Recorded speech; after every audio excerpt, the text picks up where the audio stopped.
Папан айылында 40 гектар айылынын тургундары айыл өкмөттүн үйүндө добуш беришет. Аталган аймак жаңы конуш болгондуктан 200гө жакын кожолук бар. Добуш берүүчүлөрдүн саны 75ти түзөт. Шайлоо тилкеси тиешелүү жабдыктар менен камсыздалган, бирок үйесинин каршылыгы менен кирүүгө мүмкүндүк болгон жок.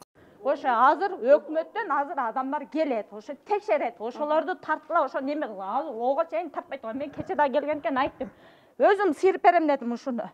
Тартпайт тур, мен үйүмө тартпайт тур, ошону да тартпайт тур дедим. Макулдугуңузду бердиңиз белемисиз? Мен макулдугун бердим, күйөөмө кыстап эч жерде таппаганы байланыштуу. Ошо уруксат берген үчүн эми күйөөмүн сөзүнө өтө албай неме кылганмын. Ошону текшерип бүгүн неметип атышат. Мен каршымын бугачы. Каршы, мен башында каршы болгонмун. Мыйзам Калайык айыл башчысы муниципалдык кызматкер болуп эсептелет. Андыктан шайлоо тилкесин өз үйүнө жайгаштырууга мыйзам жол бербейт. Ал эми айыл башчы Маматемин Топчубаев айыл башчылык кызматтан бошотулгандыгын кошумчалайт. Өкмөт бул жерде эч кандай мына көрүп атасыңар социалдык объектилер жок. Эч кандай чоң имараттар жок. Келип суранышты, 78 шайлоочу бар экен, ушуну өткөрүп бер деп суранганына мен макулдук бергенмин. Ал бүгүнкү күндө мен иш жерде иштебеймин. Айыл башчылыктан өз арызыммен калоо менен чыгып кеткенмин. Сентябрдан бери айыл башчылыктан чыккан приказды алып келишет азырчы. Анан мага бу жер Бабановдун же болбосо ошо башка Сооронбай Жээнбековдун же болбосо бир баягы кандидаттардын кызыкчылыгы эмес мага. Ким келип өз каалаган таштап кете берсин. 78 шайлоочу бар.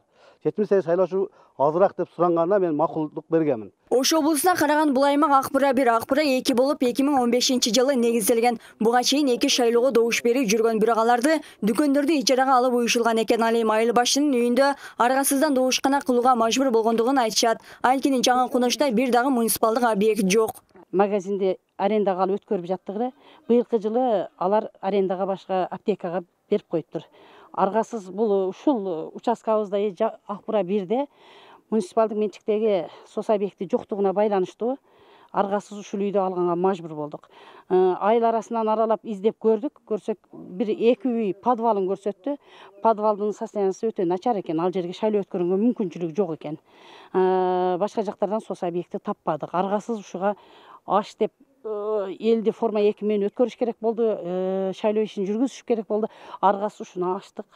Дегени менен мыйзам боюнча добуш берүү участкалары шайлоого 75 күн калганда такталат. Айыл башчы кызматынан сентябрда бошотулган. Ал эми шайлоо тилкеси боюнча тизме Борбордук шайлоо комиссиясына арызынан 1,5 ай эле мурда жиберилген. Буга ылайык Борбордук шайлоо комиссиясынын мүчөсү бул маселени мыйзамдуу жактарын карап чыкмакчы. Мамлекеттик кызматкерлерге өзүнүн үйүнө ачканга ачпасын деген да тыюу жок, ачсын деген да жок. Бирок ал боюнча биз текшерип көрөлү, анан аны бир мыйзамга ылайыкташтырып биз неме караштырабыз. Бирок шайлоо участкаларынын чек аралары шайлоого 75 күн калганда эле бүткөн.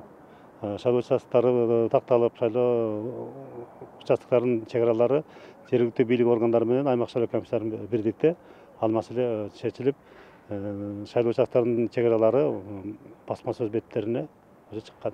Айыл өкмөттүн үйүндө жайгашкан добушкана боюнча коомчулук бүдөмө койду. Анткени ал жерде шайлоонун таза өтүшү күмөндүү дешет. Ушул сыяктуу жагдай Кара Суу районунун Кызылкыштак айылында катталган. Анда 52-37 шайлоо участогу жайгашкан жерде талапкерлердин биринин штабы ачылган. Бирок активисттердин арачылыгын улам кайра жабылган.